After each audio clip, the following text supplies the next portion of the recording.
नमस्कार, मैं हूं आपके साथ मयंक। देखिए, आज 21 तारीख है, जंग का 22वां दिन, ईद मनाई जा रही है और इस मौके पर ईरान से दो खबरें आई हैं। दोनों खबरें ऐसी हैं जिन्होंने मिडिल ईस्ट की इस जंग का, मिडिल ईस्ट के समीकरण को पूरी तरह से बदल कर रख दिया है। मैं सीधा खबरों पर आना चाहूँगा, बेहद अहम खबरें। देखिए, अमेरिका के कुछ अखबारों ने एक खबर छापी। खबर आपने पढ़ी ही होगी कि डिएगो गार्सिया पर ईरान ने मिसाइल दागी है। पहले खबर क्या छपी और ये क्यों महत्वपूर्ण है और मैं ये क्यों कह रहा हूं कि ये बेहद अहम है, इसको मैं आपको बताऊंगा। देखिए खबर क्या छपती है। Iran fire 2 intermediate range ballistic missiles at Diego Garcia, a joint US UK military base in the middle of the Indian Ocean, according to multiple US officials. खबर ये आई, वॉल स्ट्रीट जर्नल ने खबर छापी कि ईरान की तरफ से 2 missiles fire की गई हैं डिएगो गार्सिया पे। डिएगो गार्सिया कहाँ है? हिंद महासागर में है। अमेरिका और ब्रिटेन का बेस है सबसे बड़ा, और बताया जाता है कि पूरा चाइना और इधर सब कुछ कवर करने के लिए इसको रखा गया है। यहीं से B-2 बॉम्बर्स उड़ते हैं, यहीं से B-52 बॉम्बर्स उड़ते हैं, यहीं से B-1 बॉम्बर्स उड़ते हैं जो ईरान पर निशाना साधते हैं। अब डिस्टेंस देखिए कितना है। ये खबर क्यों अहम है? ईरान से डिएगो गार्सिया की दूरी है 4000 किलोमीटर से ज़्यादा। अब इससे 2-3 चीज़ें तो साफ है। पहली बात ये कि ईरान ने जो मिसाइल दागी वो खुर्रमशहर 4 नहीं थी, वो मिसाइल फतेह 2 भी नहीं थी, वो मिसाइल सेजिल भी नहीं थी, वो मिसाइल कद्र या इमाद जैसी मिसाइल भी नहीं थी। ये जो मिसाइल्स हैं जिन्होंने कोराम मचा रखा है इजराइल में, उसकी भी मैं बात करूंगा, लेकिन पहले आप ये समझिए कि ये पांचों में से ये मिसाइल तो नहीं थी।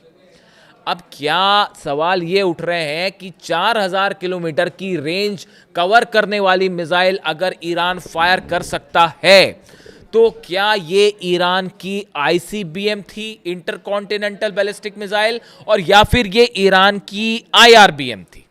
अब पहले इस बात को समझिए आप कि ये बात अभी तक साफ नहीं है कि वो मिसाइल्स डिएगो गार्सिया पर गिरी या नहीं गिरी, उनका हुआ क्या।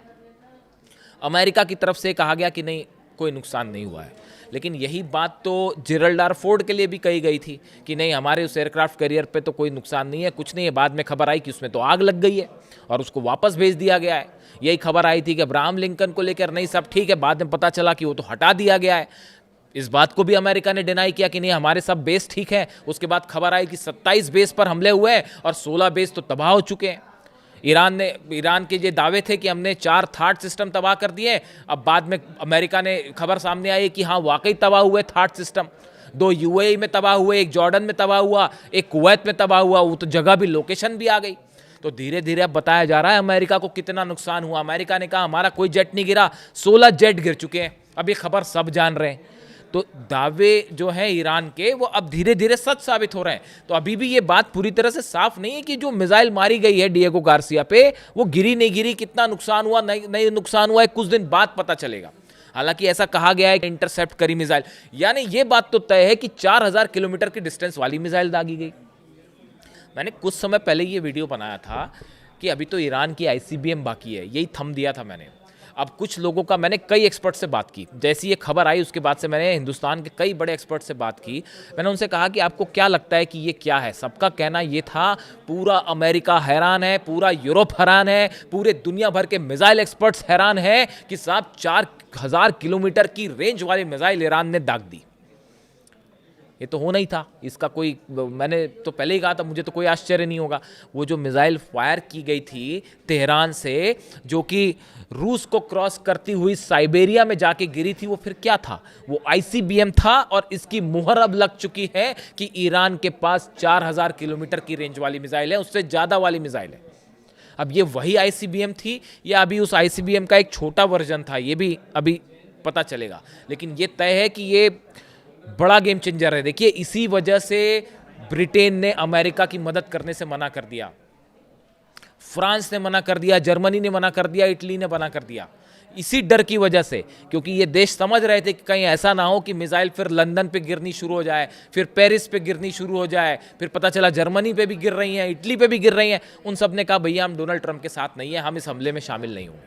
वो यही वजह थी। ईरान ने कहा था अगर आप मदद करेंगे तो फिर यूरोप पर भी सीधे हमले होंगे, इसीलिए वो साथ नहीं दे रहे थे। और अब डोनाल्ड ट्रंप बौखलाए हुए हैं, कह रहे हैं कि नाटो तो हमारा साथ नहीं दे रहा और नाटो कायर है और ऐसा वैसा पता नहीं तमाम बातें कह रहे हैं। वो आपस में भिड़े हुए हैं। इस मिसाइल ने पूरा समीकरण बदल के रख दिया है और इसी का परिणाम आप जानते क्या है? फौरन तुर्की के पास जर्मनी से निकाल के नए पैट्रियट सिस्टम लगाए जा रहे हैं, ताकि अगर ईरान ने कहीं यूरोप पर मिसाइल फायर कर दी या अमेरिका के नए बेसिस पर मिसाइल फायर कर दी और उनकी रेंज 5000 और 4000 किलोमीटर से ज़्यादा वाली हुई, तो उसे कैसे रोका जाएगा? और अगर कहीं वाकई आईसीबीएम निकल आई और वो न्यूयॉर्क और वॉशिंगटन की तरफ फायर हो गई, तो रास्ते के जितने डिफेंस सिस्टम है उनको मजबूत किया जा रहा है, भाई रास्ते में उनको रोका जाए। पेट्रियट लगाए जा रहे हैं, नए थार्ड सिस्टम लगाए जा रहे हैं, और तुर्की में तो फौरन भेजा गया है, जर्मनी से हटा के पेट्रियट यहां भेजा गया है कि भाई अगर फायर हो जाती मिसाइल तो बीच में रोका जाए, वरना भयंकर तबाही हो जाएगी। वो जो सरप्राइज कह रहा था, ईरान की आर्मी बार बार कह रही थी कि अभी सरप्राइज मिलेगा, वो सरप्राइज अभी मिलने शुरू हुए हैं, अभी तो शुरुआत है ये। अभी तो वो अरब वाला मामला और इजराइल वाला मामला निपट रहा था। इजराइल में भी बीती रात जबरदस्त हमले हुए हैं, और जो नई जानकारी आई है इजराइल से मैं आपको दूंगा, आप सुन के हैरान रह जाएंगे। मतलब ऐसी जानकारियां हैं, मतलब मुझे भी यकीन नहीं हुआ कि इतना सिस्टमेटिक काम कैसे हो सकता है। मैं भी हैरान रह गया। मैं तो ईरान पर एक एक चीज़ पे वीडियो बनाता हूँ और एक एक चीज़ मैंने आपको बताई थी। अब आज देखिए वो सच साबित हो रही है। बना बना के, मतलब मैंने इतने वीडियो बनाए, हर बार कहा कि भैया खतरनाक मिसाइल्स हैं, खतरनाक ड्रोन है, आईसीबीएम भी है। अब वो देखिए वो एक एक चीज़ें निकल के आ रही हैं सामने। अब हुआ ये कि ये जब मिसाइल फायर हो गई, उसके बाद ये माना जा रहा है कि अब जो है वो टारगेट कहीं बड़े होंगे। डिएगो गार्सिया पे 2 ही मिसाइल फायर हुई थी। अब देखिए इस बात को समझिए, क्यों ये ईरान की मिसाइल थी, ये रूस की मिसाइल नहीं हो सकती, ओरेस्निक नहीं हो सकती, ये चाइना की कोई डांगफेंग सीरीज की मिसाइल नहीं हो सकती। क्यों? क्योंकि जब मिसाइल गिरती है तो उससे कमोबेश ये पता चल जाता है कि ये कौन से देश की मिसाइल है। रूस कतई नहीं चाहेगा कि वो ओरेस्निक मिसाइल ईरान को दे और बोले कि इसको फायर करो। कतई नहीं चाहेगा कि भाई अमेरिका को ये बात पता चले कि ओरेस्निक मिसाइल रूस ने दी है ईरान को, वो फायर हो रही है। चाइना भी नहीं चाहेगा कि डोंगफेंग मिसाइल फायर हुई। इसका मतलब ये ईरान की बनाई हुई मिसाइल थी। वैसे ईरान को मिसाइल के मामले में किसी की ज़रूरत नहीं है, लेकिन फिर भी ऐसा कहा जाता है कि रूस ने अपनी मिसाइलें दी हैं और चीन ने मिसाइल दी है। ये बात साबित हो चुकी है। 4000 किलोमीटर से ज़्यादा की मिसाइल है ईरान के पास। 2 मिसाइल फायर की गई है, और ये तो ट्रेलर था सिर्फ। अभी आईसीबीएम हो सकता है और भी फायर हो जाए। तो ये मिसाइल के मामले में एक ऐसी खबर है, आप सच मानिए अमेरिका के पूरे वॉर एक्सपर्ट्स के पैरों तले ज़मीन खिसक गई है। इसीलिए पैट्रियट सिस्टम भेजे जा रहे हैं, नए लगाए जा रहे हैं फटाफट तुर्की में और आसपास, ताकि कहीं यूरोप मिसाइल ना चली जाए और कहीं अमेरिका पर कोई मिसाइल फायर ना हो जाए। ये हकीकत है। ईद पर पहला सनसनीखेज खबर। अब दूसरी खबर पे आइए। नौरोज के मौके पर, नए साल के मौके पर, ईरान के नए सुप्रीम लीडर मुस्तबा खामेनी साहब की तरफ से एक बयान सामने आया है। उन्होंने एक टेलीवाइज्ड अपना बयान जारी किया। वो ईद के मौके पर पूरी दुनिया में वायरल हो रहा है, और उन्होंने अपने बयान में ये कहा है कि इस जंग में अमेरिका और इजराइल की करारी हार हुई है। उन्होंने इस बात का ऐलान किया कि इस जंग में 22 दिन की जो जंग हो चुकी है, इसमें अमेरिका और इजराइल की करारी हार हुई है और ईरान की शानदार जीत हुई है। ईरान जीत रहा है। उन्होंने कहा, देखिए, Iran supreme leader said that while the US and Israel believed that after 1 or 2 days of attacks the Iranian people would overthrow the government, but this was a gross miscalculation. उन्होंने कहा कि America और Israel ये सोच रहे थे कि कुछ दिनों की जंग के बाद ईरान में तख्ता पलट हो जाएगा और ईरान की जनता बगावत कर देगी। हुआ उल्टा। ईरान की जनता एकजुट हो गई और तख्ता पलट का प्लान पूरी तरह से फेल हो चुका है, पूरी तरह से फेल हो गया। मुस्तबा खामेनी का कहना है कि हमारे देश के लोगों को इस बात को समझना चाहिए कि किसी भी तरह का जो झूठा प्रोपेगेंडा फैलाया जा रहा है उससे आप सावधान रहें। ईरान मजबूती के साथ खड़ा हुआ है। तमाम हमलों के बावजूद सेना एकजुट है, ईरान के लोग एकजुट हैं, और बुरी तरह से अमेरिका और इजराइल की हार हो रही है। आप किसी ऐसे इंफॉर्मेशन पर विश्वास ना करें जो आपको उल्टी जानकारी दे रहे हैं। उन्होंने कहा कि हमारे लोगों ने चौराहों पर अपनी मजबूती से एक मजबूत किला बना लिया है और दुश्मनों को करारा जवाब दिया है। उन्होंने कहा, इतने हमलों के बाद जो ईरान की जनता सड़कों पर है, ये हमारा सबसे मजबूत किला है और इसको कोई नहीं ढा सकता।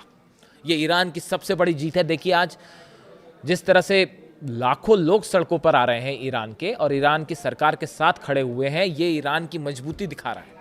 ये बड़ा संदेश है। उन्होंने कहा कि पिछले कुछ महीनों के अंदर, पिछले 1 साल में वो कह रहे हैं कि ईरान पर जो है वो 3 बार युद्ध लादा गया, युद्ध थोपा गया। पहला युद्ध जून में था जब अमेरिका ने और इजराइल ने हमले किए, जो कि 12 दिन की जंग थी और उसमें 1000 नागरिकों को शहीद किया गया। वो पहली जंग थी। उसके बाद वो कह रहे हैं कि दूसरे जो जंग थी वो तख्ता पलट की कोशिश थी, जो अमेरिका और इजराइल की साजिश थी कि किसी तरह से तख्ता पलट हो जाए, और जनवरी में जो प्रदर्शन हो रहे थे, जो फंडिंग की गई और तमाम तरह की हिंसा फैलाई गई, वो दूसरी जंग थी। उसमें भी ईरान जीता और तख्ता पलट की साजिश फेल हो गई, उन्होंने बताया। और अब ये तीसरी जंग है, ये जो हमले इस बार हो रहे हैं और ये जंग चल रही है और 22वें दिन में पहुंच गई है। कहाँ तो कहा जा रहा था कि 2 दिन और 3 दिन में ऐसा हो जाएगा, वैसा हो जाएगा। 22 दिन बाद अब ईरान भारी पड़ रहा है। पूरे दुनिया की इकोनॉमी को ईरान ने हिला रखा है, और उन्होंने कहा कि ये तीसरी जंग है जिसमें हम जीत रहे हैं। उन्होंने जो लोग शहीद हुए हैं, ईरान के जितने आम नागरिक शहीद हुए हैं, बेटियां शहीद हुई, 165 बच्चियां शहीद हुई, उनको, उनके परिवारों को, सबको उन्होंने श्रद्धांजलि देते हुए उन सबको शहीद करार दिया। और उन्होंने कहा कि इन्होंने ईरान के लिए अपनी कुर्बानियां दी हैं। ये बात उनकी तरफ से कही गई। उन्होंने ये भी कहा कि अब ये एक इकोनॉमिक जंग है, आर्थिक जंग छिड़ी हुई है ये, और लंबे समय से चली आ रही है। और हम अब कोशिश करेंगे कि आने वाले दिनों में ईरान आर्थिक रूप से और मजबूत हो। हम वो फैसले लेंगे जिससे ईरान आर्थिक मजबूती की ओर आगे बढ़े, इस जंग को पीछे छोड़ते हुए। देखिए, उनके इस बयान में अली खामेनी साहब की झलक दिखाई दे रही है। अली खामेनी साहब हमेशा चाहते थे कि ईरान एक मजबूत ईरान हो, आर्थिक रूप से मजबूत ईरान हो, जंग के बावजूद तेज़ी से आगे बढ़े। अब उसी तरह की बात जो है अली खामेनी साहब के नक्शे कदम पर जो है उनके बेटे भी आगे बढ़ रहे हैं, नए सुप्रीम लीडर भी आगे बढ़ रहे हैं। उन्होंने भी यही कहा है कि हमारी पूरी कोशिश होगी कि आने वाले दिनों में ईरान एक बार फिर तेज़ी से आर्थिक मजबूती की तरफ आगे बढ़े। देखिए, अली खामेनी साहब का चूँकि जिक्र हो गया है बीच में, मैं बस यही कहना चाहूँगा कि आज जो ईद है वो खामेनी साहब के बिना है, और ये बहुत दुखद है इसके बारे में कुछ भी कहना। लेकिन एक बात ये भी कहने का मन है कि देखिए अली खामेनी साहब, आज आपका ईरान शान से जीत रहा है। बस मैं यही कहना चाहूँगा। खैर, हम आगे बढ़ते हैं। ईरान से एक और अहम खबर आई है, एक और बड़ी खबर आई है, वो है एटम बम को लेकर। देखिए, पिछले 2-3 दिनों से मैं खबरों पर नज़रें बनाए हुआ था। एक बार देखिए फिर से जो ईरान के राष्ट्रपति हैं मसूद पेजेश्कियान साहब, इनकी तरफ से बयान आया है। उन्होंने नौरोज़ के मौके पर उन्होंने भी जो है एड्रेस किया, और उन्होंने ये कहा कि ईरान जो है किसी तरह का न्यूक्लियर एटम बम जो है वो नहीं बना रहा था। और अली खामेनी साहब ने चूँकि ये कहा था कि ये वेपन ऑफ मास डिस्ट्रक्शन है, हम इसे नहीं बनाएंगे, तो ईरान ने कभी ये कोशिश नहीं की एटम बम बनाने की। ये बात उनकी तरफ से कही गई। इसी तरह की बात नए सुप्रीम लीडर की तरफ से भी कही है कि ईरान ने कभी जो है वो एटम बम बनाने की कोशिश नहीं की और हम एटम बम नहीं बना रहे थे।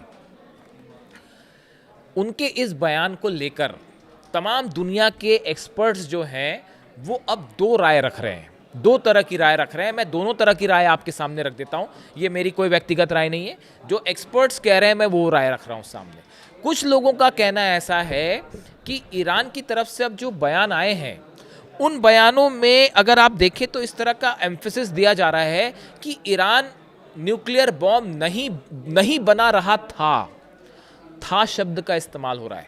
क्या ये इस बात का इंडिकेशन है कि अब इन जंग के हालात के बीच, जब सुप्रीम लीडर को असैसिनेट किया गया, उनको शहीद किया गया, अली लारिजानी साहब को शहीद किया गया, 165 बच्चियों की जान ली गई, तमाम आम नागरिकों पर हमले हुए, हजारों लोगों को कत्ल किया गया, तो उसके बाद क्या अब ईरान ने यह फैसला कर लिया है कि अब वक्त आ गया है एटम बम बनाया जाए और एटमी परीक्षण किया जाए? ये वो डर है जो अब वाकई सबको सता रहा है। देखिए, ये बात तो साफ है। अली खामेनी साहब ने कहा था कि हम एटम बम नहीं बनाएंगे, और उन्होंने एटम बम नहीं बनाया। इसे कहते हैं अपनी बात पर और अपने ईमान पर कायम रहना। उन्होंने कहा हम नहीं बनाएंगे, नहीं बनाया। यही बात कई अमेरिकन एक्सपर्ट्स भी कह रहे हैं कि साहब अली खामेनी साहब जब तक थे तब तक तो उन्होंने एटम बम नहीं बनने दिया। उन्होंने कहा कि एटम बम नहीं बनाएंगे, लेकिन अब आप क्या करेंगे? अब तो आपने हमला करके मानो ईरान को एक प्रकार से एटम बम बनाने की दिशा में और आगे बढ़ने की परमिशन दे दी है। अब ईरान वो कोई बातें नहीं मानेगा, वो कोई रूल्स रेगुलेशन नहीं मानेगा जो अंतर्राष्ट्रीय देशों के द्वारा जो है थोपे गए थे एटम बम को लेकर। क्या ईरान ने एटम बम बनाने का फैसला कर लिया है और क्या सुप्रीम लीडर ने इसके लिए परमिशन दे दी है? इस तरह की राय कुछ एक्सपर्ट्स रख रहे हैं, जो कि ये बता रहा है, इस ओर इशारा कर रहा है कि कभी भी कोई भी बड़ी खबर ईरान से आ सकती है। 450 किलो जो यूरेनियम है वो पिकेक्स माउंटेन में है या जहाँ भी है वो सुरक्षित है। 60% को 90 करने में कितना वक्त लगेगा वो आप भी जानते हैं, इतनी खबर तो अब सब रखते हैं। कुछ ही दिनों की बात है बस। क्या अब ये प्रोसेस शुरू हो गई है? या कुछ लोगों का ये भी कहना है कि अब भी जो है इस तरह की कुछ लोगों की राय है कि ईरान ने अपना यूरेनियम सुरक्षित रखा है लेकिन एटम बम नहीं बनाया जाएगा। इस तरह की बातें हैं, दोनों ने अपनी राय रखी है। लेकिन बड़ा खतरा ये है कि जो अमेरिकन एक्सपर्ट्स को अब ये डर सता रहा है कि हमने जो है वो गलत हमला कर दिया ईरान पर। अब तक ईरान ने बम नहीं बनाया था और ये बात साफ है। अब इन हमलों के बाद ये साफ हो गई ये बात कि जो बहाने से हमला किया गया ये वैसे ही है जैसे इराक पर हमला हुआ था, ये बोल के कि वेपन्स ऑफ मास डिस्ट्रक्शन जो है वो इराक के पास है, सद्दाम के पास है, लेकिन वो कभी मिले ही नहीं। तो ये एक झूठा प्रोपेगेंडा बनाया गया। ईरान का जो कहना है कि एक झूठा प्रोपेगेंडा बनाया गया और उसके जरिए हमले किए गए, मकसद कुछ और था। लेकिन क्या अब ईरान एटम बम बनाने जा रहा है? ये एक ऐसा सवाल है जिसके लिए थोड़ा सा आप इंतज़ार करिए बस। इसके अलावा ईरान की सेना ने फिर से कह दिया है कि साहब कोई सीज़फायर नहीं होगा, दो ही रास्ते हैं, या तो हम शहीद होंगे और या हम जीतेंगे, जंग नहीं रोकी जाएगी। कुल मिला के हालात ये हैं कि आईसीबीएम को लेकर बड़ी खबर है, बड़े दावे हैं। 4000 किलोमीटर वाली रेंज एटम बम को लेकर बड़ी खबरें आ रही हैं और इसके बीच में बहरीन पर फिर हमला कर दिया है, कुवैत पर फिर हमला कर दिया है और यूएई पर मिसाइलों का अलर्ट है कि कब गिर जाए कोई भरोसा नहीं। यानी जंग के 22वें दिन ईद के मौके पर बड़ी जीत हो रही है ईरान की। जो भी अपडेट होगा आप तक पहुंचाऊंगा। Thank you so much.